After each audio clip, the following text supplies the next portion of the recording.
agen, pilih dokumentasi, semuanya ada di situ sebenarnya. File yang kita kirim di grup WhatsApp. Tapi kalaupun sekarang Bapak Ibu mau save, perbanyak nggak masalah. Itu ada yang namanya surat pemeriksaan isi barang. Jadi kalau Bapak Ibu nemu paket di atas 1 juta atau pas 1 juta, buatkan. Sebelum dibuatkan diperiksa.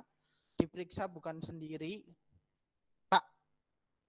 Pak Gunarti, Bu Gunarti, maaf. Pak Hendro, perhatiin nih, jangan sampai salah. Kita ngeceknya bukan sendiri. Jadi misalkan Bapak Ibu tahu, ini paket 1 juta ya Mas, saya cek dulu yang ngumpet di kamar, nggak seperti itu ya. Tapi berdua sama customernya ya, dicek ya.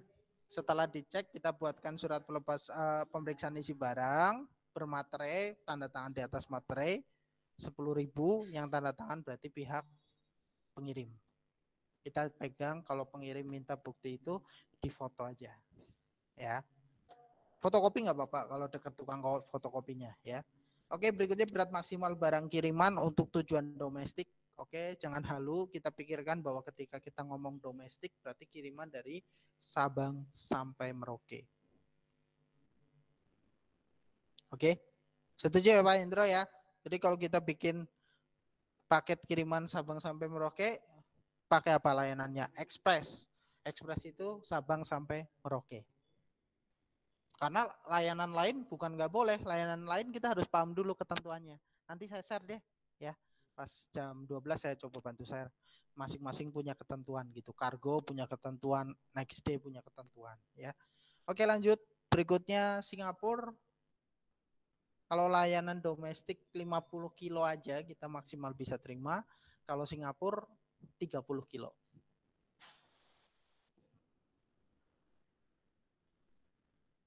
Layanan ekspres 50.000 ya, 50 kilo. Layanan kiriman tujuan Singapura 30 kilo. Dan tadi saya udah kirim juga di manual book bahwa wahana memberlakukan berat atau pembulatan ke atas mulai 0,01. Kalau ada yang tadi sudah mulai baca-baca, kita berlaku pembulatan ya Bapak Hendro ya. Pak Hendro, Pak Antonius atau yang lainnya yang nyimak banget nih Bu Indah. Kita berlaku kelipatan, jadi nanti nggak ada pertanyaan nih 0,05. 0,01 pembulatan ke atas mulai 0,01. Jadi misalkan 2,01 akan terhitung 3 kilo. Jadi nggak bisa kita nginput model 2,15 gitu, nggak ada. Harus dibulatkan ke atas. Kenapa nggak boleh dibulatin ke bawah? Rugi ya, Bapak Ibu yang rugi. Ya enggak? Dibulatin ke atas. Termasuk nanti Bapak Ibu untuk perhitungan panjangnya, lebarnya, tingginya, pembulatan ke atas juga. Jadi nggak bisa nginput panjang 90,56, nggak ada. Langsung bulatin ke atas. Ya. Oke, Pak Aris. Lanjut berikutnya. Nilai maksimal barang kiriman untuk tujuan domestik berarti masih kirimannya Sabang sampai Merauke, belum keluar pulau nih. Sabang sampai Merauke kita punya nilai harga barang yang bisa kita input 9.900 sekian atau 10 juta kurang Rp1. Ingatnya gampang Pak. Nanti di sistem sudah dibuat otomatis, kalaupun Bapak Ibu lupa nginput 12 juta, dia akan kembali ke harga 9.900 sekian atau 10 juta kurang Rp1. Yang jadi perhatian takutnya Bapak Ibu lupa ngecek atau benar-benar lupa parah gitu sampai nggak inget kita maksimal cuma 9.900 sekian. Nanti harga barang mereka ternyata lebih dari itu. Kita bisa tolak nggak? Tolak. Winda tolak. Kalau dia udah nyebut 14 juta ya kita tolak. Tapi jangan tolak mentah-mentah. Kita coba tanya dulu, Pak, maaf Pak, ini paketnya bisa dibuat 2 racing nggak ya Pak? Atau dibagi 2? Misalkan Pak Antonius juga dapat kayak gitu. Oh bisa Mas, dibagi 2. Nggak apa-apa Pak, bisa dibikin 2 koli. Masing-masing racing jadi ada 5 juta. Bisa kirim nggak? Bisa. Jadi jangan bentar-bentar rezeki tolak. Ya, dilihat dulu bisa nggak. Tapi kalau paketnya satu kagak bisa dipisah ya nggak bisa. Mohon maaf Pak. Kita maksimal 9.900 sekian. Seperti itu ya.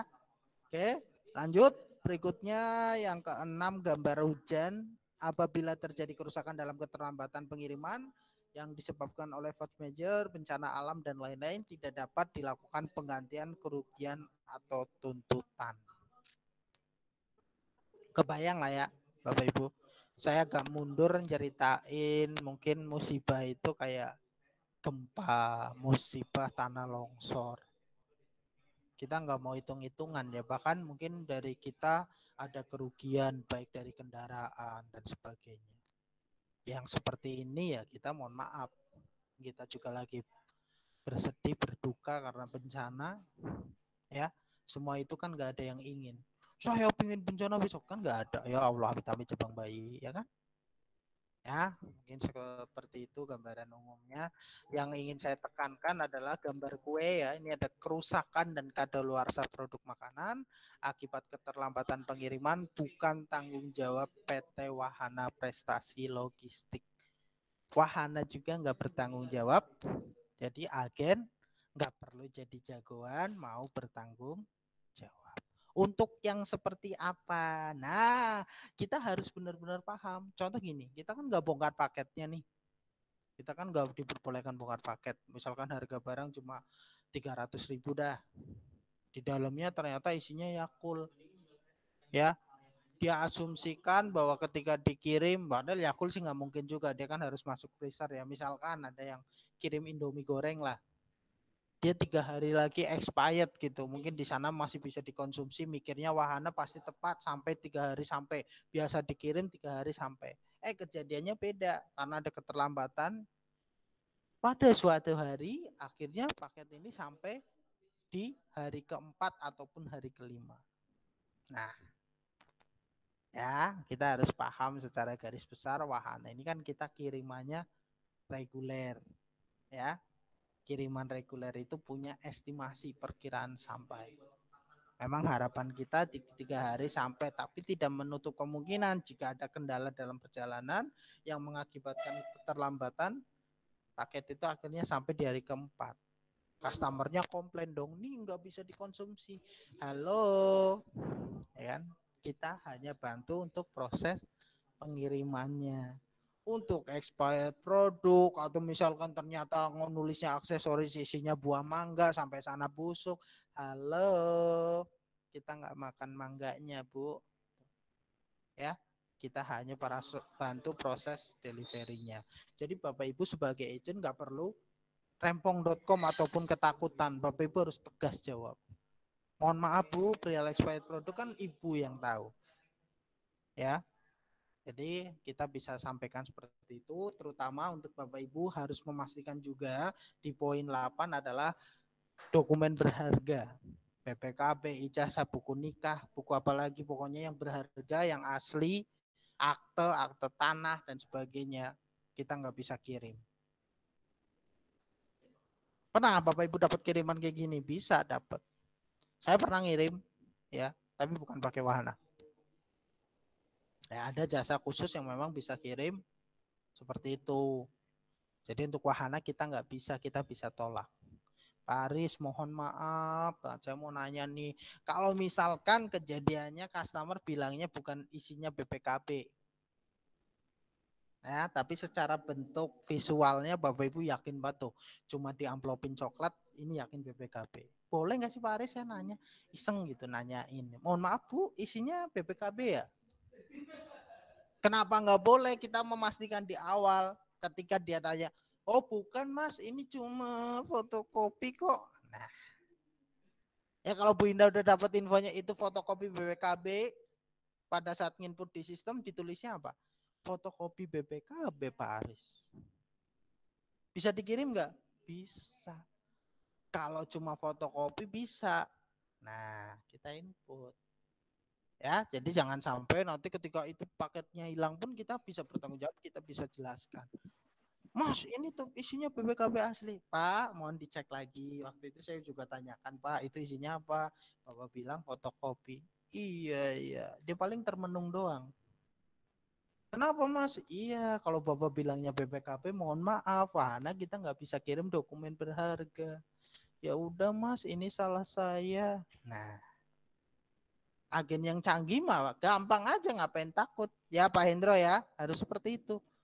Kita tegaskan di awal. Jadi fungsi agen sebagai router pertama atau sebagai kaki pertama menerima kiriman paket harus benar-benar bisa sortir, jangan sampai kecolongan nih. Mending keraguan di awal udah dibabat habis, kita tanyakan dulu. Maaf Pak, ini kok kayak handphone? Misalkan kita nggak bisa kirim handphone juga kan, kita tanyakan di awal. Oh, bukan Mas, ini cuma mainan mirip handphone. Nah, kita tulisnya apa? Mainan mirip handphone. Perkara nanti ada masalah kan kita bisa jelaskan. Kayak tadi tuh, contoh dokumen berharga. Yang berikutnya memang seperti yang saya sampaikan bahwa kehilangan barang dalam proses pengiriman akan diganti sesuai nominal yang tertera pada paket atau pada resi kiriman. Ya, nanti Bapak Ibu diwajibkan menginput dengan benar tujuannya ke sini. Yang kita ganti adalah paket yang dinyatakan hilang oleh pihak operasional. Bukan oleh Pak Aris, bukan oleh pengirim, bukan oleh penerima, bukan oleh customer service. Tapi yang menentukan adalah pihak operasional. Dia dapat infonya benar dari customer service memang biasanya. Yang menentukan paket hilang adalah pihak operasional dan mereka sudah update di sistem. Hilang terus jangan berpikir, wah ngirim wahana hilang terus. Enggak dong. Hilang itu banyak faktor. Di perjalanan itu bisa ada bajing loncat. Supir loncat juga ada ya. Macam-macam kejadian, namanya kejadian habis bensin, terus dibobol. Yang seperti itu Pak, kita harus terbuka. Jadi pikiran kita jangan terlalu sempit. Oh ngirim wahana hilang terus. Enggak dong. Semua ekspedisi juga pasti beresiko dengan kiriman paket yang belum sampai ke tujuan hilang. Faktor SDM mungkin nggak Pak? Mungkin juga, kita nggak tutup mata, ada kemungkinan itu. Tapi kita sudah bijak di awal bahwa paket yang dinyatakan hilang oleh pihak operasional atau diklaim adalah kita ganti sesuai inputan harga barang di sistem plus ongkir. Kurang tegas apa itu? Kurang mantep apa itu? Ya kan? Jadi nggak usah ragu. Oke, lanjut berikutnya yang perlu diperhatikan lagi untuk pengiriman cairan pecah belah wajib di packing dengan bubble wrap, packing kayu. Paket cairan hanya dapat dikirim untuk tujuan kota besar di Pulau Jawa, Bandar Lampung dan Denpasar. Sedikit ini mungkin akan menjadi catatan penting ya. Disinilah kita mulai mengembangkan sayap kiriman kita keluar pulau. Beberapa bisa dipastikan pakai baling-baling bambu ya, pakai pesawat. Jadi ada ketentuan ya Pak Antonius ya. Ini jangan ketiduran ya, saya juga ngantuk sama ya. Oke. Jangan sampai ya kita melanggar ketentuan yang memang dibuat oleh pihak maskapai penerbangan. Salah satu yang paling valid adalah mesin X-ray. Yang punya mesin X-ray itu pihak bandara, pihak maskapai. Jadi ketika paket kita ya seharusnya sih jangan sampai kita terima ya. Kalau memang nggak lolos udara ngapa kita terima gitu kan. Itu yang paling penting. Tapi X-ray pemahamannya itu paket masuk mesin X-ray, pada saat lewat dia bunyi. Nggak bisa lanjut. Itu namanya kalau X-ray. Tapi ketika lewat X-ray dia lempeng aja ya, mungkin tugasnya tidur bisa juga ya, atau yang lainnya. Semua kemungkinan bisa terjadi ya Pak Antonius ya. Tapi yang boleh instruksi nggak? X-ray itu ini kok ada suara-suara ya? Iya, saya Ginarti mau instruksi boleh? Kenapa sebentar? tuh? Ini kan pembahasan tadi ngebahas ngantuk ya, karena penjelasan dari mulai PowerPoint pertama sampai sekarang tidak ada aktivitas tanya jawab. Tanya jawab hanya diselesaikan setelah penjelasan. Betul. Kenapa apa-apa, nggak per poin per slide gitu? Sudah dijelaskan dari poin sampai sekian. Apa tidak lebih baik dilemparkan pertanyaan daripada terlalu banyak. Nah, kita bertanya-tanya, ntar saatnya tanya jawab kita lupa apa yang mau kita tanya. Itu butuhnya catatan ya. Nanti Bu Kinarti bisa catat, yang lain juga catat ya, nggak apa-apa. Ini satu inputan yang positif, tapi saya tetap lanjutkan ya Bu Kinarti. Tolong untuk bisa diikuti dengan baik ya, seperti Pak Antonius dan yang lainnya juga saya rasa cukup ya. Nanti dicatat ya Bu Kinarti ya untuk semua pertanyaannya. Jadi yang lain pun tolong dicatat, jangan sampai benar-benar nggak paham ya atau nggak dapat inputan apapun. Oke Bu Kinarti, matur suwun. Kita lanjutkan kembali untuk perihal X-ray. Kenapa? Karena wahana itu sendiri kita ada kiriman yang namanya luar pulau dan harus masuk maskapai atau penerbangan. Dan ini tentunya ketentuannya harus benar-benar kita nanti pahami ya, ketentuan pengiriman via udara. Kalau yang kita pastikan kirimannya adalah Lampung, Denpasar, ini pengiriman jalur darat ya, semuanya pengiriman jalur darat kita harus bisa sesuai ketentuan. Memang bisa kirim Pak Aris Lampung dan Denpasar, bisa. Tapi yang harus diperhatikan adalah ketentuannya. Harus packing kayu, pakai bubble, dan pakai kardus. Ya jangan sampai nanti Bapak Ibu melupakan ini. Wah, yang penting darat bisa lah kirim. Ya, Pak Hendro, seperti itu. Jadi kita harus memperhatikan poin-poinnya aja. Kita juga nggak mau ya nantinya Bapak Ibu, saya jalanin paket tapi saya ragu. Dan keraguan yang kurang-kurang ini kita harusnya benar-benar bisa siasati. Salah satunya ya nanti kita belum aktif aja udah ngapalin nih. Percuma ya kalau kita kirim modul, kita sampaikan ke Bapak Ibu baik secara live karena nggak akan semuanya dijelaskan secara detail. Semuanya ini tujuannya supaya Bapak Ibu coba yuk cari celah apa yang kira-kiranya belum Bapak Ibu terima, karena nggak bisa ditolak ukur satu orang ya, semuanya kan punya pandangan masing-masing. Seperti itu. Saya lanjutkan lagi bahwa nanti kiriman untuk Lampung dan Denpasar bisa. Tapi untuk menggunakan packing kayu, Pak Aris mohon maaf, untuk wahana sendiri kita belum ada yang namanya memberikan jasa packing kayu. Ya, ketika nanti Bapak Ibu misalkan Pak Antonius nih datangin customer mau kirim ke Lampung, dia bawa TV LED baru, cuma pakai kardus. Kita bisa langsung sarankan, Pak untuk paketnya di packing kayu terlebih dahulu, pakai bubble, baru nanti bisa kita bantu pengiriman. Ya, karena untuk packing kayu sendiri harus dikerjakan oleh ahlinya. Seperti itu ya. Jadi jangan sampai nanti Bapak Ibu wah ngide sendiri, packing kayu sendiri. Akhirnya nanti bermasalah pada saat proses pengirimannya. Oke.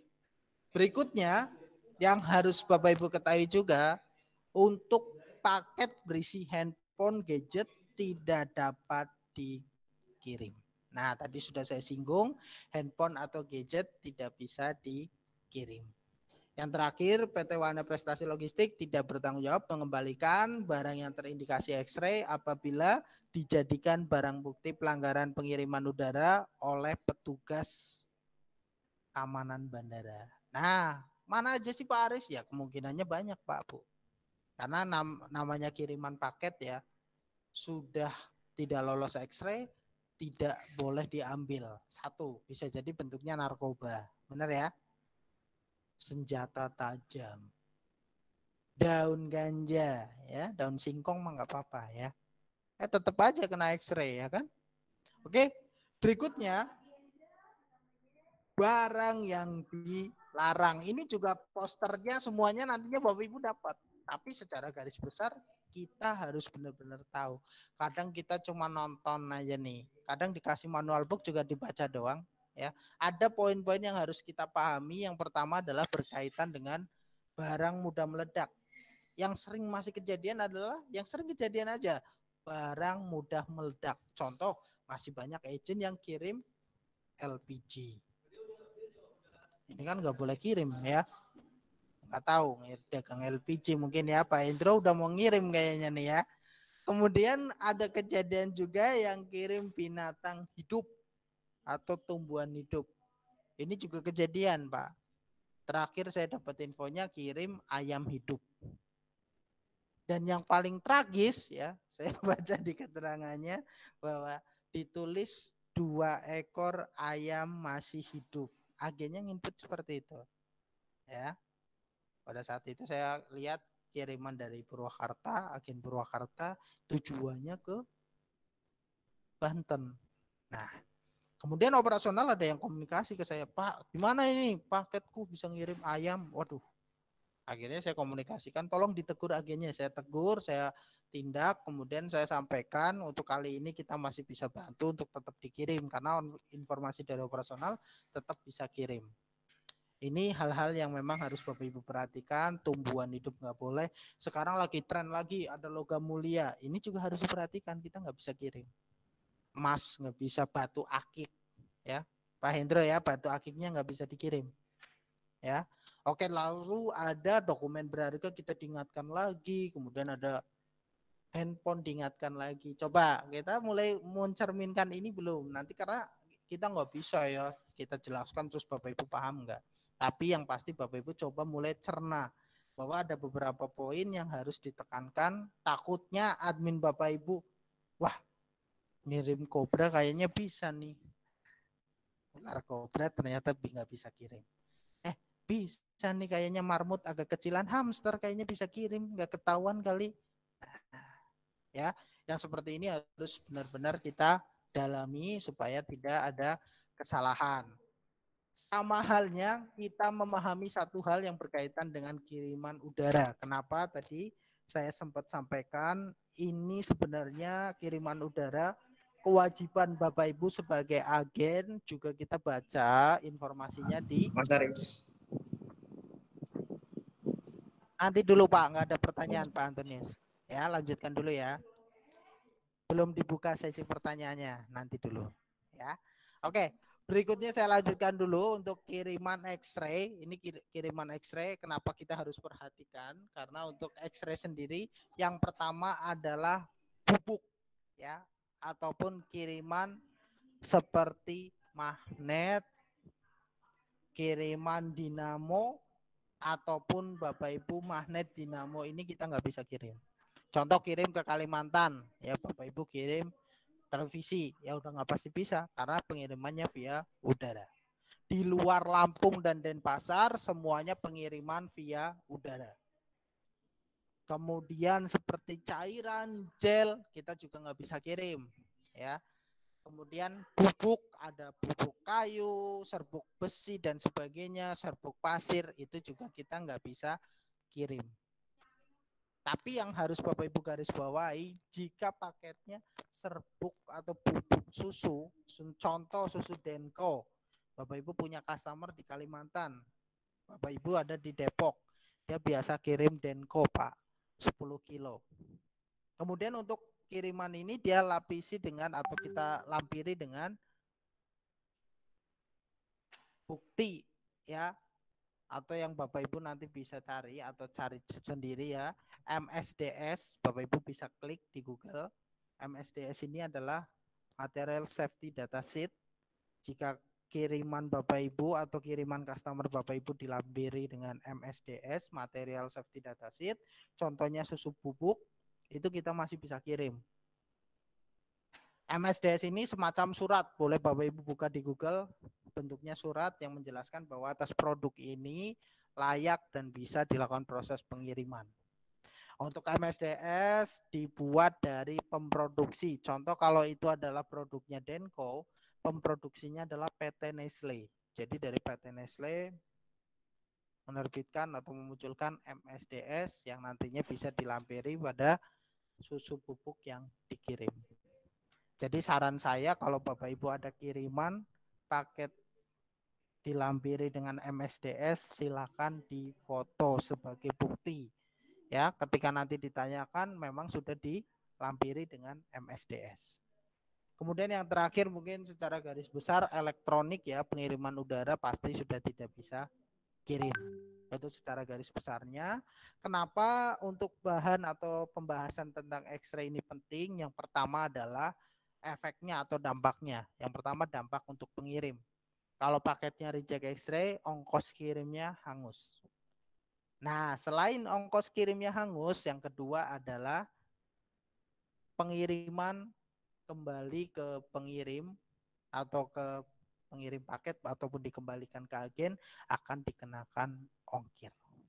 Jadi ini pentingnya reject X-ray supaya Bapak Ibu benar-benar pahami. Yang kedua pasti berimbas ke agen. Contoh ya Pak Hendro, misalkan Pak Hendro sendiri dia punya langganan biasa kirim sehari 150 paket. Jadi paketnya Pak Hendro itu sehari 150 paket. Dari langganan yang kena reject X-ray dia dapat 100 paketnya. Berarti kalau dia udah kecewa sama Pak Hendro, dia udah nggak mau ngirim lagi di tempat Pak Hendro karena kejadian reject X-ray, Pak Hendro sehari jadi cuma bisa kirim paket 50. Yang tadinya biasanya 150. Otomatis ya, ini akan mengurangi pendapatan agen. Kalau kata Pak Hendro, Pak saya aja baru mau buka agen, harusnya kita bisa mempertahankan, jangan sampai Bapak Ibu nanti ngalamin nih, saya terima paket, aduh kena reject X-ray. Harusnya yang pertama Bapak Ibu bisa pastikan komunikasikan dengan customer service. Caranya gampang.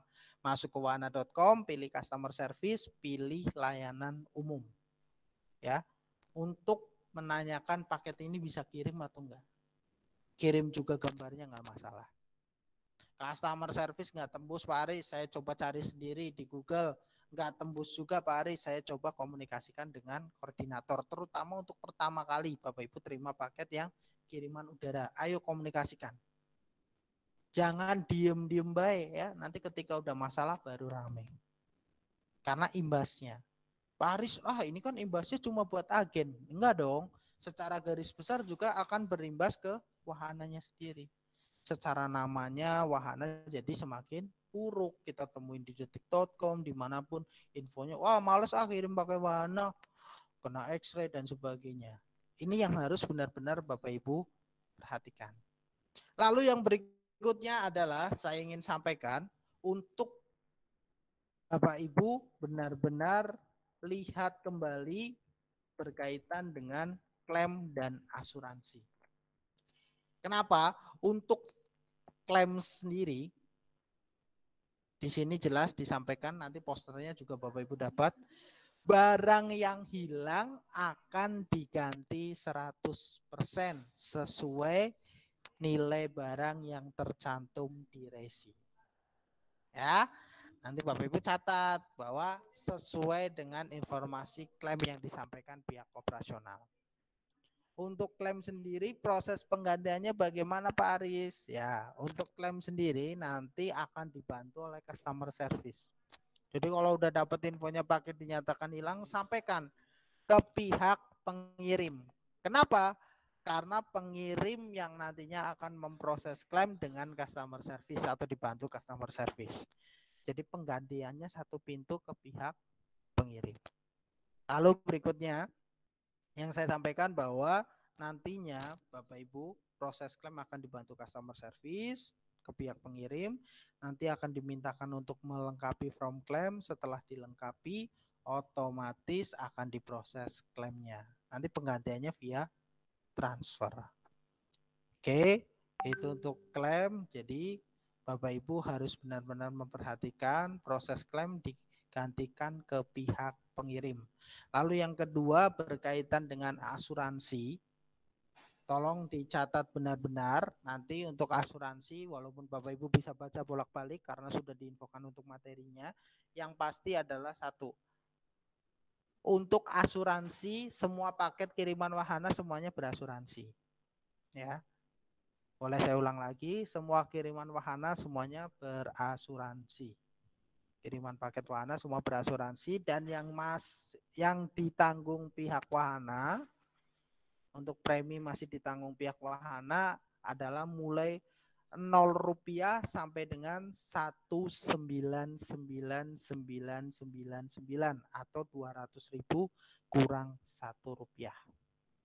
Nantinya kalau Bapak Ibu input belum muncul nilai asuransi ditanggung pihak pengirim. Kita input harga barang nih 200, belum muncul nilai asuransinya. Sudah, karena sudah lebih dari nilai 19999. Kalau 200.000 berapa Pak Aris nilai asuransinya ditanggung pengirim? Itu ada hitungannya. Kalau kita mau coba hitung 200.000 dikali 0,5% atau nilai barang dikali 0,5%, itu ketemunya Rp1.000. Kita nggak perlu ngitung, nanti sistemnya sudah otomatis ya. Akan dijelaskan di sesi 2 untuk sistem secara mendetailnya. Intinya yang harus benar-benar Bapak Ibu pahami dan catat, semua kiriman paket wahana berasuransi. Hanya saja yang kita harus pilih, premi yang masih ditanggung oleh pihak wahana adalah Rp0 sampai dengan 199.999 atau 200.000 kurang Rp1. Oke, itu untuk klaim dan asuransi ya. Semoga kita lebih bijak lagi melihat bahwa beberapa paket harus kita pastikan informasinya, proses cetak dan tempelnya, pembuatan resinya sampai dengan proses sortirnya ya. Yang pertama adalah memastikan kelengkapan informasi berkaitan dengan alamat ya, harus memastikan semuanya detail. Ada kecamatan, ada kelurahan, kemudian ada RT RW ya. Nomor rumah jarang, tapi RT RW ada. Kemudian yang kedua adalah memastikan juga karena beberapa paket masuk wilayah khusus. Contoh Halim Perdana Kusuma, Bandara Halim, Taman Impian Jaya Ancol atau Dufan, Pelabuhan Tanjung Priok, Pelabuhan Taman Mini Indonesia Indah, Bandara Soekarno-Hatta atau Bandara Cikareng. Area khusus tarif berbeda dengan tarif umum, contoh Jabodetabek ke Bandara Soekarno-Hatta bisa 50.000 per kilonya. Jadi jangan kaget nih nanti kalau memang dapat kok harganya mahal. Oh, ternyata dia masuk wilayah khusus. Jadi kita udah tahu lebih dulu. Ya, termasuk tadi sudah saya singgung perihal penempelan. Ayo jangan sampai kita salah tempel. Tujuannya apa? Kalau salah tempel jelas yang pertama akan kena denda per satu TTK-nya 50.000. Nanti pun Bapak Ibu yang kedua akan kena biaya kirim kalau paketnya sudah ditarik. Kenapa? Karena paketnya udah kelanjur kirim baris. Harus ada biaya penarikan, kena biaya penarikan, kena biaya pembuatan resi baru ke alamat sesuai di paket. Kalau saya hitung-hitung, kalau cuma 2 paket aja bisa sekitar 200.000. Ya, biaya atau dendanya ketahuan. 2 paket udah 100.000. Belum biaya kirim, kalau paketnya udah sampai terkirim berarti harus ada penarikan. Ini yang harus Bapak Ibu hindari. Kenapa? Salah tempel itu jatuhnya paketnya akan lama sampai ke tujuan. Kita harus benar-benar ya Pak Antonius atau yang lainnya pahami dulu kalau udah salah tempel ini rempong.com. Bukan cuma denda, tapi kita akan pasti dikomplain banyak pihak. Ya. Oke, kalau ada yang bertanya Pak Aris, maaf nih kenapa harus ada denda ya salah tempel? Denda ini kita mohon maaf ya bukan digunakan oleh wahana. Sebenarnya kita juga nggak mau adanya denda, tapi dibuatnya ada peraturan denda supaya Bapak Ibu punya efek jera, nggak melakukan lagi. Kenyataannya sudah dibuat denda per paket 50.000 masih banyak yang salah tempel. Uangnya dikemanain Pak Aris? Ya kita sampaikan bahwa untuk dana yang terkumpul dari Bapak Ibu yang melakukan salah tempel kita sumbangsihkan ke badan sosial.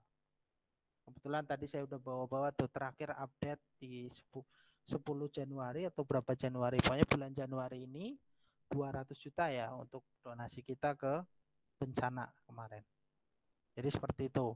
Bapak Ibu bisa dapat update-nya juga di Instagram ataupun di Facebook. Jadi tolong ya Bapak Ibu kita bukan melihat dari segi dendanya tapi ini menjadi perhatian jangan sampai Bapak Ibu karena melakukan proses penempelan borongan akhirnya salah tempel. Jalankan seperti yang saya infokan.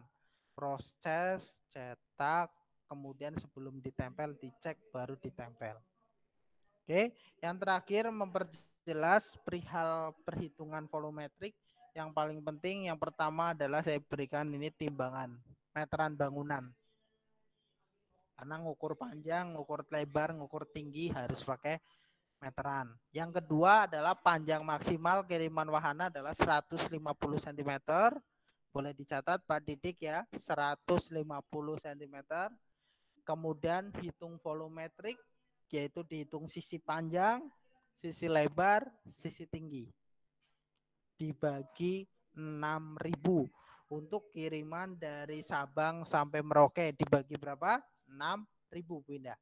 Tapi kalau kirimannya dari tujuan Singapura sama hitungnya panjang kali lebar kali tinggi dibaginya 5.000. Jangan sampai ketukar ya. Kalau Sabang sampai Merauke 6.000 dibaginya, kalau tujuan Singapura dibagi 5.000. Itu yang harus Bapak Ibu catat, harus pahami. Kemudian kenapa sih Pak Aris ini menjadi penting? Karena kalau kita ngitung volumetriknya nggak jujur, ya mungkin Bapak Ibu ada yang mikir baik itu ditimbang secara aktual pakai timbangan, nanti dihitung volumetrik, contoh ditimbang 7 kilo. Dapat hitungan volumetrik, Bapak Ibu input panjangnya, input lebarnya, input tingginya, ketemu 14 kilo. Sistem akan mengambil yang mana Pak Aris? Sistem udah otomatis nggak perlu diragukan akan mengambil hitungan yang terberat. Berarti yang 14 kilo. Tapi kalau kejadiannya Bapak Ibu dapat terima paket ditimbang 40 kilo, terus Bapak Ibu inputnya 20 kilo. Berarti kan nggak jujur ya. Kira-kira aman nggak Pak Aris kalau saya nggak jujur? Saya bilang nggak aman. Karena kita sudah sediakan atau kita siapkan di masing-masing sorting center yaitu tim untuk melakukan perhitungan ulang. Bisa jadi nanti Bapak kena cek, otomatis akan dipotong kekurangan beratnya, dikurangi komisi agennya, ya, untuk dipotong deposit agen. Bisa jadi yang 40 kilo itu kan masih sesuai ketentuan, tetap dikirim, tapi Bapak Ibu akan kena potong selisih berat. Jadi kadang agen-agen yang teriak karena selisih berat dan lainnya, saya tanya kembali, Bapak sudah ngukur sesuai atau belum? Nanti akan di cross check secara mendalam. Kenapa saat ini agen sudah bisa melihat yang pertama foto salah tempel, yang kedua foto selisih berat. Tujuannya Bapak Ibu bisa cross check, Bapak Ibu bisa dapat datanya supaya tidak main tembak saja. Wah, ini saya udah benar ngitungnya masih kena selisih berat. Wah, ini saya udah benar ngitungnya masih kena selisih berat. Kita akan pastikan itu, ya. Oke, itu pembahasan yang sudah saya sampaikan. Semoga tadi yang saya bilang baik ke Ibu Kinarti ataupun Ibu Indah ataupun Pak David dan yang lainnya semuanya yang hadir, saya akan buka sesi pertanyaan ya, sesuai kesepakatan kita habiskan dulu materinya, kita berikan waktu untuk bertanya. Terima kasih, silakan waktu pertanyaan saya berikan untuk siapapun itu. Ya, silakan. Saya Pak Indro. Silakan, Pak Indro, silakan Pak Indro. Tadi untuk ukuran panjang hanya dibilang 150 cm panjang. Tapi kalau ya, square 150 kali 150. Nggak bisa Pak. Nah, oke, itu pertanyaan cukup bagus dari Pak Hendro ya. Panjang betul Pak Hendro 150 cm ya. Nanti untuk hitungan panjang kali lebar kali tinggi, untuk volumetrik maksimal 80 kilo Pak. Jadi hasil hitungannya maksimal 80 kilo. Yang volumetrik boleh ditambahkan ya Pak, tadi maksimalnya 80 kilo.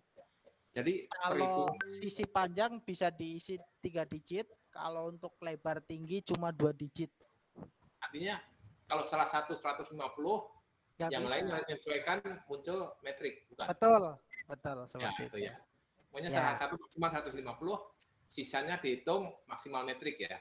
Betul, seperti itu. Ya. Kita nggak perlu ngitung sih Pak, kita yang penting input Pak. Ya, ya, artinya di dalam itu udah ada hitungannya. Ya, nggak apa-apa kalau mau kita coba hitung seperti itu. Terima kasih Pak Hendro, matur suwun pertanyaannya. Silakan untuk yang mau bertanya, masih ada waktu. Tanya Pak. Dari mana Pak? Solo, Didik Solo. Siap, Solo, ayo silakan Pak. Mau tanya untuk tadi kan ada keterangan untuk packing cairan atau pecah belah memakai bubble wrap atau packing kayu atau kardus itu semuanya atau salah satu? Misalnya ada pengiriman yang cairan yang kecil, misalnya botol minyak wangi lah yang kecil. Apa harus ada packing kayu sama bubble wrap atau salah satu? Oke Pak, ini Pak Didik ya, pertanyaannya cukup bagus nih. Kira-kira kalau kirimannya kecil ya, kita lihat dulu Pak tujuan kirimnya Pak Didik. Kalau misalkan tadi tujuan kirimnya masih kita bisa kirim cairan ya, kalau memang dalam bentuk kecil dipastikan safety Pak. Minimal kalau memang dia nggak harus di packing kayu, harus masuk dalam kardus dan pakai bubble. Karena saya pernah coba air aqua ketika dibungkus dengan bubble kita hajar ke tembok aman. Yaitu salah satu kita ngecek safety atau enggak. Sebenarnya kan itu fungsionalnya dari agen karena yang menerima paket pertama kali dari pihak pengirim. Tapi kalau dari pengirimnya udah kelihatan koyo ya atau enggak bagus secara packagingnya, kita bisa tawarkan atau kita memberikan jasa packing ulang ataupun Bapak Ibu bisa sampaikan untuk di packing secara safety atau baik. Seperti itu Pak Didik. Matur suwun. Satu lagi Pak. Boleh, yang satu lagi. Tadi kan ada disebutkan nggak boleh benda hidup itu ya. Tapi di awal tadi Pak Aris nyebutin pas di Bukalapak, karena Pak Aris hobi ikan, di Bukalapak dibuka ada yang tentang ikan, terus ada wahana pengiriman wahana, itu gimana itu Pak? Nah, ini pertanyaan cukup bagus nih Pak Didik ya. Tolong dipahami ya. Hobi ikan hias, aksesoris ikan hias itu nggak harus ikannya Pak Didik. Tapi yang saya beli contoh garam ikan. Nah, contoh hiasan yang di akuarium tuh yang kayak boneka atau patung atau seperti kerandak gitu ya. Macam-macamnya Pak Didik. Tetap kalau binatang hidup warna nggak bisa kirim karena kalau kita transaksi di Tokopedia ataupun Bukalapak itu ada ketentuan masing-masing ekspedisinya. Seperti itu ya Pak Didik ya. Terima kasih. Matur suwun. Solo mewakili tadi Pak Hendro mewakili Jawa Barat ya. Ada lagi mungkin mewakili Jawa Tengah. Saya mau tanya lagi Pak. Dari? Saya, Hendro. Oh Pak Hendro lagi, silakan Pak Hendro. Itu kalau standar packing dari wahana ini sampai batas apa?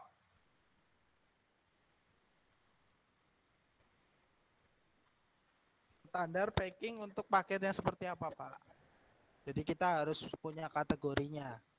Kalau tadi saya sebut bentuknya elektronik dan masih bisa kita terima pengirimannya via darat, contoh ke Lampung atau Denpasar, standarnya itu packing kayu, dilapis bubble, nah, maksud saya yang disediakan wahana tanpa biaya tambahan.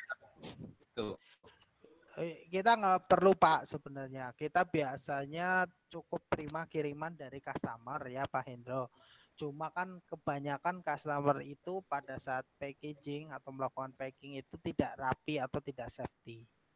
Jadi banyak agen-agen yang saya temui mereka sudah memberikan servis tambahan baik berbayar ya. Dia memberikan packing lagi boleh Bu, nanti berbayar berapa, nggak masalah. Itu salah satu bentuk servis kita supaya paket customer kita yang kita sayangi ini sampai ke tujuan dengan aman. Harapannya kan seperti itu Pak Indro. Ya, artinya kita wahana tidak memberi packing standar yang gratis betul, itu ya. Betul.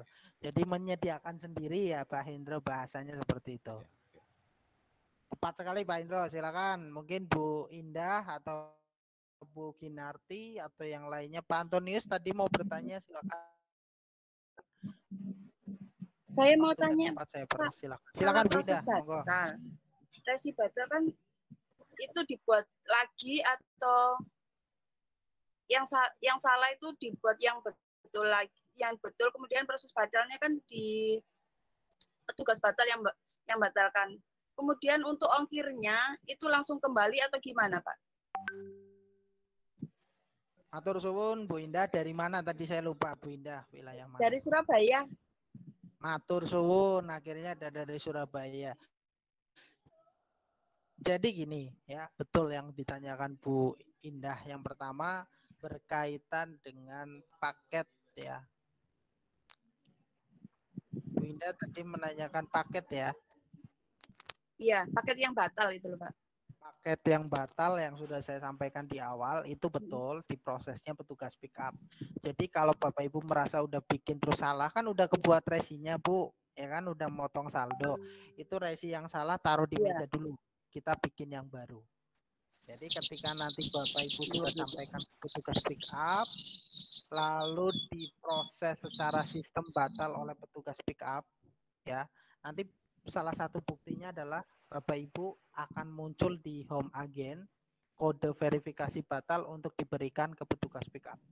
Itu artinya petugas pick up udah benar-benar proses. Kita misalkan sebutkan, ya Pak, kodenya 5588.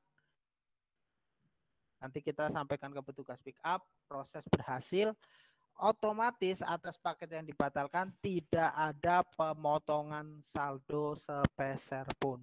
Jadi nggak ada pindah, langsung clear. Berarti langsung kembali ya Pak ya? Betul, dibuat baru oleh agen, diproses batal petugas pick up, otomatis langsung nol, tidak ada pemotongan saldo. Ya, terima kasih Pak. Seperti itu. Matur suwun Ibu Indah. Assalamualaikum. Berikutnya mungkin saya mau tanya dari Pak. Ibu. Saya mau tanya boleh? Boleh, Bu Ya. Ade Irmayanti ya. Silakan. Ini Bu. di klausal yang PKS-nya ya Pak. Boleh tanya tentang PKS ya Pak boleh, ya? Bu, silakan. Ya, di PKS itu ada di poin 3.7 itu ada biaya administrasi tahunan sebesar 1 juta yang dibayarkan di awal tahun kedua. Nah, ini kita bayarnya di Januari atau pada saat nanti hitungannya beda-beda nih Pak? Gimana? Awal tahun atau bagaimana? Itu poin pertama. Poin kedua. Mantap. Satu dulu dong dijawab biar nanti saya lupa. Silakan Pak. Bu Ade Irmayanti dari mana, maaf? Dari Bogor Pak. Oh, Bogor, mantap wilayah saya. Oke, saya sampaikan Bu Irma ya, untuk bukan buat Irma aja ya, buat semua yang saat ini training, bahwa untuk biaya tahunan saat ini belum diberlakukan. Kenapa tercantum pada MOU? Karena nantinya direncanakan ya. Kalaupun nanti sudah mulai diberlakukan, akan diinfokan terlebih dahulu kepada pihak agen. Jadi prosesnya masih bertahap seperti itu. Tapi saat ini saya bisa sampaikan untuk administrasi tahunan masih belum diberlakukan. Ibu Irmayanti cukup paham ya?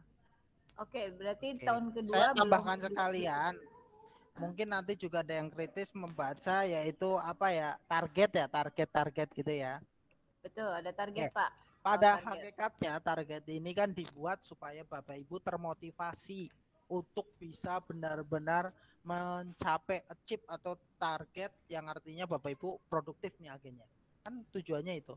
Tapi pada kenyataannya bagaimana Pak kalau yang belum nyampe dan dia belum mencapai target sampai dengan saat ini masih aktif aja.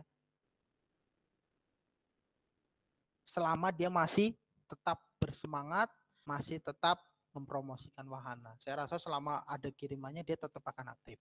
Seperti itu ya, Bu. Tapi sampai tadi lupa, hilang lagi. Irmayanti ya. Cukup menjawab ya, Ibu Irma. Sekarang poin kedua ya, Pak. Boleh, silakan. Di klausal 3.10 di situ ada yang mengenai pelayanan kios. Kan itu hari Senin sampai Sabtu minimal 8 jam per hari gitu ya Pak. Betul. Nah di situ juga ada pelanggaran terhadap jadwal buka tutup kios yang dilakukan oleh pihak kedua dapat dikenakan sanksi administratif. Nah sanksinya tuh kayak apa Pak? Misalnya nih kan Pak, kan kita nggak setiap hari atau setiap hari kerja itu buka dan tidak 8 jam misalnya. Hanya di jam tertentu itu akan diketahui oleh wahana atau sesuai dengan laporan kita saja atau pas lagi sial aja, pas lagi kecek nggak buka gitu, gimana tuh Pak? Enggak, baik Bu, Ibu Ade Irmayanti, mungkin pertanyaan yang ini juga saya bilang kritis ya, cukup bagus. Oke, untuk saat ini monitor kita kan ada yang namanya monitoring pick up ya, terutama untuk yang dimonitor benar-benar oleh petugas pick up berkaitan agen tidak buka, kemudian dia bisa memberikan informasi tutup karena ada acara dan sebagainya, pasti kita dapat infonya. Alangkah baiknya membudidayakan kayak ternak ya, membiasakan diri bahwa ketika kita berhalangan buka dan sebagainya, seperti Bu Irma sampaikan,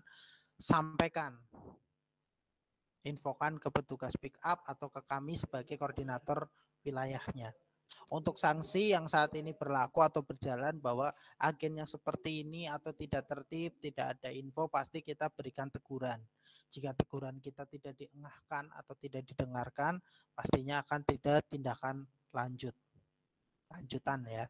Tapi harapan saya sih semua agen bisa tertib, baik saya berhalangan buka counter dan sebagainya, ada informasi. Seperti itu ya, Bu Irmayanti ya. Nah, untuk jamnya Pak, apakah yang menentukan itu kurir pick-up-nya atau berdasarkan request kita Pak? Misalnya kita maunya di jam 9 gitu atau jam 8 atau sesuai dengan schedule-nya si petugas pick-up? Yang terakhir Bu, jawabannya menjawab pertanyaan Ibu sendiri, yaitu yang menentukan sesuai dengan schedule yang dibuat pihak operasional pick-up. Oke. Nah, itu akan berdampak kan misalnya begini Pak. Kita sudah di pick up, jadwalnya oleh petugas itu misalnya kita di pick up jam 5 gitu Pak ya. Betul. Nah, itu kan otomatis yang berikutnya tersimpan di agen kami gitu kan ya Pak. Tersimpan ya di agen kami.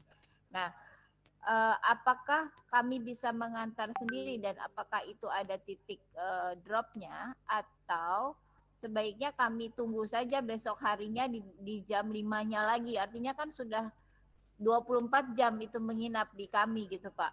Betul. Itu gimana ya Pak? Baik, pertanyaan cukup bagus ya. Jika kita memang menerima kiriman paket setelah kita di pick up, bahasanya kan seperti itu, akan di pick up di hari esoknya. Misalkan kita di pick up jam 17, terus kita masih buka sampai dengan 21. Otomatis paket yang diterima setelah jam 17 atau setelah pick up sampai dengan jam 21 akan diproses pick up di hari besoknya. Seperti itu Bu Irmayanti. Ya, artinya menginap di kami kan di jam 5 berikutnya kan baru diambil pick up sama petugas kan. Betul, berarti sudah itu. 1 hari kan hitungan resinya. SLA-nya gimana itu Pak? Betul. Jadi gini Bu, yang pertama adalah Ibu sebagai agent, yang pertama adalah memastikan ketika ada customer yang sudah ya, ini beberapa customer menyampaikan dia biasa terima kiriman di jam 4 atau seller itu di angka jam 3 sore. Ya. Jadi ketika Bapak Ibu memutuskan untuk buka lebih malam, ya ini menjadi kewajiban Bapak Ibu untuk menyampaikan ke agen atau ke customer agen bahwa akan di pick up hari esoknya. Kan ini sudah jelas, Bapak Ibu sudah tahu, oh iya saya udah di pick up, terus saya maksain mau tetap buka. Otomatis ketika ada customer yang tetap mau kirim, Ibu kan udah menjelaskan di awal, seperti saya contohkan, Ibu mohon maaf Bu, tapi untuk pick upnya besok Bu, nggak masalah. Oh nggak masalah, ya udah nggak apa-apa Bu, saya serahin aja. Nah, jadi nggak ada dusta di antara kita dan pihak pengirim paket. Seperti itu Ibu Irmayanti. Ngerti Pak, cuman maksud saya gini, kalau sudah berjalan 1 hari, artinya kami nanti akan kena, oke lah kita kasih tahu ke pengirim. Betul. Gitu kan. Tapi kan artinya secara SLA atau service level agreement-nya kan sudah berjalan 1 hari itu Pak. Betul. Khawatirnya kan gini, customer di kita biasa-biasa aja, terima-terima aja, tapi si penerimanya merasa sudah resi sudah terkirim dari hari kemarin gitu kan, harusnya 3 hari sudah sampai misalnya. Nanti dia akan melakukan yang tadi Bapak bilang, bikin informasi yang salah tentang wahana di luar sana atau dengan media dan sebagainya, itu kan jadi berdampak juga Pak masalahnya. Betul, gitu. Betul. Baik Bu, tapi untuk selama ini berjalan bahwa memang kita juga ada monitoringnya ya Bu untuk paket-paket, jadi sudah dipastikan di hari esoknya pasti terpick up. Kemudian kita juga kan saat ini ada layanan baru juga Bu untuk agen-agen, jadi nggak perlu takut juga untuk customernya yang memang pingin buru-buru, kan kita bisa tawarkan layanan next day. Next day itu juga tolong diperhatikan, betul kita pick up hari ini besok sampai. Jadi kita juga harus terbuka kepada customer, tolong untuk penerimanya jam berapa sebelum di pick up oleh operasional. Sampaikan aja, kita biasa di pick up misalkan jam 17. Jadi Ibu kalau mau kirim hari ini besok sampai pakai next day aja. Kita ada layanan tersebut. Karena untuk yang saya tidak tutup mata, reguler atau kiriman ekspres itu reguler ya Bu, punya estimasi atau perkiraan sampai. Beda ya Bu dengan kiriman yang punya layanan next day itu hari ini pick up, besok pasti sampai. Jadi kita harus mulai belajar juga nih pilah-pilah dan kita coba promokan ke pihak customer supaya dia paham gitu. Ya, lagi ya Pak, di poin 4.6 masih di PKS Pak. Di situ dibilang pihak pertama tidak dapat dimintakan pertanggungjawaban apabila terdapat kerusakan, kehilangan atau reject X-ray terhadap barang yang terkategori barang terlarang, gitu ya. Sekalipun barang kiriman telah diasuransikan oleh pengirim. Nah, ini gimana ya Pak? Kalau misalnya barangnya kan sebelumnya kita sudah infokan, sudah jelas dokumennya sudah komplit, MSDS segala macam, tapi masih ada kerusakan misalnya. Nah, itu tidak, pihak pertama artinya wahana tidak bisa dimintakan pertanggungjawaban. Terus yang bertanggung jawab siapa Pak? Kalau kerusakan itu terjadi pada saat proses delivery Pak, tidak terjadi di agen kita misalnya. Oke, terima kasih inputannya. Saya kembalikan lagi, Bapak Ibu tolong dipahami kembali, termasuk Ibu Irmayanti yang bertanya bahwa penggantian atas paket adalah paket yang dinyatakan hilang oleh pihak operasional. Berkaitan dengan kerusakan, ini adalah fungsi kita bersama, kerjasama kita dari mulai agen terima paket, ya, dari mulai safety-nya, bagaimana pada saat proses penerimaan. Karena kembali lagi, paket yang kita terima dalam kondisi tidak safety, jangan berpikir sampai dijalankan. Harusnya pada saat kita terima di agent, kita sebagai mata pertama supaya memastikan ini perlu Bu, harus dibuatkan packing ulang, atau saya ada jasa Bu, kita bisa packingin lagi supaya kondisinya baik. Seperti itu. Tapi kalau memang yang mau diberikan contoh adalah kondisinya adalah paket pada saat diterima, misalkan isinya baju koyak, karena pernah ada kejadian kiriman Bekasi itu adalah untuk sumber daya manusianya ya. Ini saya contohkan, kurirnya tidak melakukan follow up, kemudian melakukan lempar paket, ternyata di dalam ada anjing helder 2. Otomatis paketnya buat tarik-tarikan anjing dan sobek. Ini kan ada faktor sumber daya manusia yang bermasalah atau tidak menjalankan SOP dengan baik. Ini tidak menutup kemungkinan jika semua buktinya jelas akan diproses juga Bu. Ini kan karena kesalahan sumber daya manusia, atau pada saat dibawa kurir pakai motor nempel knalpot gosong, isi paketnya ikut gosong, ya pasti itu kan ada bukti, pasti bisa diproses atau ditindak, dan yang melakukan pengecekan adalah dari pihak customer service. Nah, proses itu akan berapa lama Pak? Maksudnya artinya bukti-bukti itu kan berarti yang punya wahana kan Pak, bukannya kami kan? Bukti-bukti itu betul, tapi kan nanti ada hasil cross check-nya dari pihak customer service Bu. Nanti seperti apa segera diputuskan kok Bu, kalau memang problemnya ada di sumber daya manusia kita pasti akan diselesaikan seperti itu. Ini kan saya hanya berikan contoh. Ya. Betul. Nah, untuk paket yang di packing kayu oleh pelanggan Pak, misalnya ya, paket yang di packing kayu oleh pelanggan sebagai contoh. Nah, kan kita tidak melakukan pembongkaran lagi Pak, jadi tidak ada pemeriksaan mengenai paket itu. Misalnya dia mengaku paketnya itu sudah di packing kayu, isinya TV gitu kan. Nah, terus tiba-tiba dia komplain begitu sampai. Padahal kita tidak melakukan pemeriksaan kan terhadap paket itu. Terus gimana caranya? Oke, terima kasih, itu pertanyaan bagus. Ketika packing itu satu yang harus kita lihat itu TV Ibu misalkan mau dikirim ke Lampung. Yang harus kita pastikan adalah harganya berapa Bu. Itu kan pasti harganya misalkan 2 juta. Kita langsung ingat dong, oh iya di atas 1 juta wajib dibuatkan berita acara pemeriksaan. Kalaupun nggak bisa kita bongkar kan itu udah di packing kayu. Kita bisa punya bukti transaksi atau pembeliannya yang kita bisa mintakan ke customer. Atau yang kedua, Bapak Ibu pastikan packagingnya itu benar 3 rangkap. Sudah di packing kayu, pakai bubble dan pakai kardus. ya. Itu kita masih bisa terima karena sudah sesuai dengan ketentuan. Termasuk packing kayunya juga diperhatikan.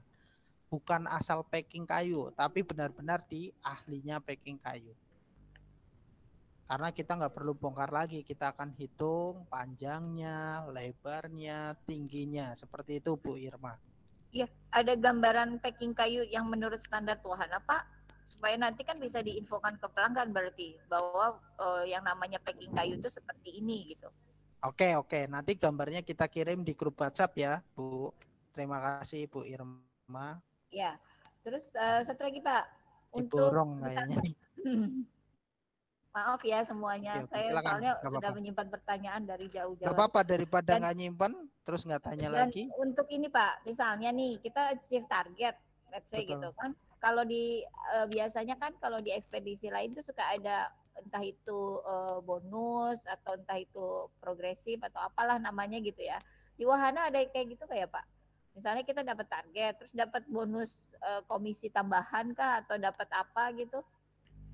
Baik, terima kasih. Itu beberapa program sudah berjalan. Yang pertama waktu dulu untuk perihal target dan agen-agen yang mungkin kita bisa masukkan kategori agen-agen produktif yang sangat produktif karena paketnya bisa nyampe 400 dan sebagainya. Itu pasti ada ya, karena beberapa sudah pernah berjalan. Kita pernah kirim untuk 100 printer ya untuk agen-agen produktif. Dan sekarang kita juga sedang rencanakan untuk agen-agen, dan beberapa saran sih justru nggak harus produktif, tapi benar-benar aktif, sudah mulai melakukan promosi dan bisa menunjukkan effortnya ya atau perjuangannya, kita juga akan bisa berikan gitu. Itu yang sedang kita mintakan ke manajemen, minta doanya ya. Oh, jadi belum ada ya Pak programnya? Program realnya belum ada gitu? Sudah Bu, sudah berjalan Bu. Oke. Nah, iya, tadi untuk kan saya yang sampaikan Adendum Lazada, 100 Pak. printer. Adendum Lazada, yang Lazada. Ini artinya sudah pasti kita setelah membuka nanti kita akan punya drop point Lazada atau belum ya Pak? Atau Oke, harusnya di awal ini udah dipangkas ya pada saat disampaikan pendaftaran di awal bahwa Wahana dari kami ini, dari Wahana kita bantu proses pendaftaran saja. Jadi untuk Bapak Ibu tetap harus menunggu update-nya dari pihak Lazada, di approve ataupun tidak.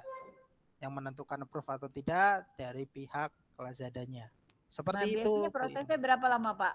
Baik. Menunggu approve-nya Lazada itu. Untuk approve-nya yang sudah saya dapat infonya dari beberapa agen 3 bulan, kalau yang benar approve dapat infonya. Tapi kalau yang lewat 3 bulan biasanya dia belum di-approve atau belum ada keperluan di wilayah tersebut. Atau 3 bulan dari kita dapat akun atau dari kita daftar Pak? Dari aktif Bu, hitung aja dari aktif. Jadi, nah aktifnya kita kapan Pak? Nah itu lengkapin dulu 6 foto aktivasi. Tergantung nanti agen, beda-beda Bu, nanti tergantung agennya Bu. Kalau aktif. Maksudnya itu hubungan dengan Lazada, itu wajib atau terserah kita? Kenapa Bu, Pak? Untuk agen Lazada itu wajib atau terserah kita? Tidak wajib, kembalikan ke agen. Betul. Cuma kalau kita mengajukan di-approve apa enggak urusan Lazada gitu. Kalau sekarang otomatis, kalau yang daftar ke agenan otomatis didaftarin. Cuma ketika nanti approve atau enggak, perkaranya langsung dari pihak Lazada gitu. Oke. Jadi sekalian didaftarin ya. Betul ya, seperti itu. Tapi termasuk nanti Shopee ya Pak? Shopee ya Bu, sama. Shopee didaftarin juga otomatis ini atau? Nanti Shopee kita kasihkan Bu, bisa ada kontak adminnya. Kalau Ibu untuk Shopee kita bisa berikan kontak admin. Oh beda perlakuannya sama Lazada ya? Kalau Lazada kan otomatis. Tadi begitu daftar kita didaftarkan Lazada. Kalau Shopee kita daftar lagi. Betul Bu, nanti bisa dimintakan kontaknya ke admin masing-masing wilayahnya Ibu. Oh gitu. Terus kita perlu ada apa namanya tanda untuk kita dapat akun itu yang tadi Bapak bilang melengkapi berapa tadi 4 apa 6 ya? Nah, 6. Ini maaf Ibu 6. Agen di mana Bu? Di Bogor tadi Pak. Bogor. Sudah baca PDF yang saya kirim belum ya Bu? Sudah Pak, makanya saya mau ada tanya. Informasinya juga belum ya Bu? Ada 6 foto aktivasi. Kayaknya sudah saya lampirin loh harusnya. Ada ya? Saya takutnya nggak dapat nih, beberapa agen dapat nggak itu informasinya yang wilayah Jawa Barat. Yang Bapak kirim ke saya itu draft adendum sama draft MOU dan pastikan bawahnya itu dibaca nggak sampai selesai. branding sama itu Pak. Nah iya itu seperti yang saya singgung tadi bahwa setelah untuk aktif itu Bapak Ibu harus melengkapi 6 foto aktivasi untuk kita upload. Jadi kalau sudah diupload 6 foto aktivasinya, baru Bapak Ibu tunggu, kita akan maksimalkan 3 hari kerja, paling lambat 6 hari kerja gitu. 6 kotak apa Pak? 6 foto aktivasi. Nah, brandingnya itu dikirim kapan Pak? Branding kemungkinan besar kita maksimalkan serah terima di hari Jumat. Oh, berarti kan kami baru bisa bikin foto setelah branding itu sampai dong? Enggak dong, kan ada bisa foto MOU, foto ya DOP Lazada, foto agen terpasang CCTV. Jadi bisa cicil dulu nggak tuh. harus yang branding ya, nggak harus branding ya, branding baru belakangnya. nanti nunggu pas brandingnya datang, sikat langsung kita lengkapi yang brandingnya sama meja walk-in. Itu yang dimintakan. Seperti itu Bu Irma. Oh ya, berarti belum 6 ya, baru sampai poin keempat ya. Poin kelima, poin keenamnya enggak, berarti bukan 6 ya, berarti 4 ya. 6 Bu. Ya, kan total 6 harus semuanya dilengkapin. Betul, tapi kan 5 dan 6 kami dapat setelah branding kami Iya, dapat dong. nah itu artinya dicicil gitu Bu. Oh iya, 1 sampai 4 kita bisa cicil sekarang. 5 dan 6 1 sampai 3 kayak gitu ya. Kayaknya 3 sih, 1 sampai 3. Oke. Oke. Seperti itu ya Bu Irma ya. Matur suwun, pertanyaannya cukup kritis. Oke, karena waktu sudah menunjukkan jam 12.03, mungkin Bapak Ibu ada yang masih mau bertanya, saya akan berikan kesempatan 1 kali lagi. Silakan untuk Pak Martinus, waktu dan tempat saya persilakan.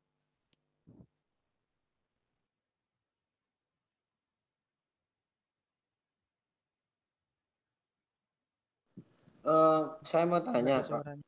Martinus dari mana, Pak? Dari Sidoarjo. Pak Martinus mati itunya, Pak. Pak Antonius ya. Pak Martinus mati, Pak. Tadi Pak Antonius nggak apa-apa, tanya apa tadi? Ini kan kalau hewan hidup nggak boleh. Kalau gimana kalau tumbuhan? Apa bisa? Sama dua-duanya. Nggak boleh juga? Nggak boleh juga. Oh, oke, makasih. Halo Pak, bisa dengar saya Pak? Udah bisa tuh tadi Pak Martinus, silakan Pak. Ya, ini yang salah satu jenis barang yang tidak boleh kita terima itu tadi dalam bentuk serbuk. Nah, padahal di Jogja ini kadang banyak orang ngirim itu seperti herbal itu yang dalam bentuk serbuk. Itu gimana Pak solusinya Pak? Terima kasih. Ini Pak Martinus coba diingat lagi. Kita lagi bicara masalah kiriman udara atau kiriman darat. Nah, udara Pak, itu yang tadi kalau kiriman serbuk atau bubuk itu udara Pak. Kalau dikirim ke Kalimantan, saya contohkan. Kenapa harus ada MSDS, Material Safety Data Sheet, itu sebagai dokumen yang harus dilampirkan, wajib dilampirkan. Kalau jadi darat, walaupun itu kalau darat aman-aman aja Pak, kalau darat. Ya, contohnya kalau misalnya serbuk jahe bubuk itu Pak, yang sudah saset-saset itu juga termasuk itu ya? Iya, itu termasuk betul. Kalau ke Kalimantan Pak.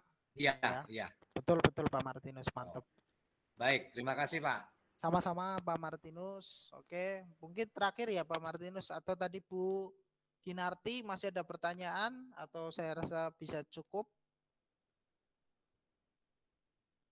Atau yang lainnya sudah cukup ya Bapak Ibu. Terima kasih sebelumnya, nanti kita gabung lagi di jam 1 tetap di link yang sama ya. Di terakhir kita ada 31. Nanti untuk sesi 2 dengan Pak Jeffrey ya, lebih ke praktek sih harusnya. Mohon maaf jika ada salah kata dari saya, tidak ada maksud menggurui ataupun ada yang mungkin kurang tersampaikan. Ya kembali lagi, kita tidak sempurna dan ini training online ya. Dari 100% mungkin hanya 80%. Semoga bisa bermanfaat. Mohon maaf Bapak Ibu jika ada salah kata, tetap semangat ya. Tidak ada satu kata sempurna kalau kita tidak mau mencoba. Yang penting kita berjuang dulu. Semoga Bapak Ibu diberikan kesuksesan, nanti akhirnya rame.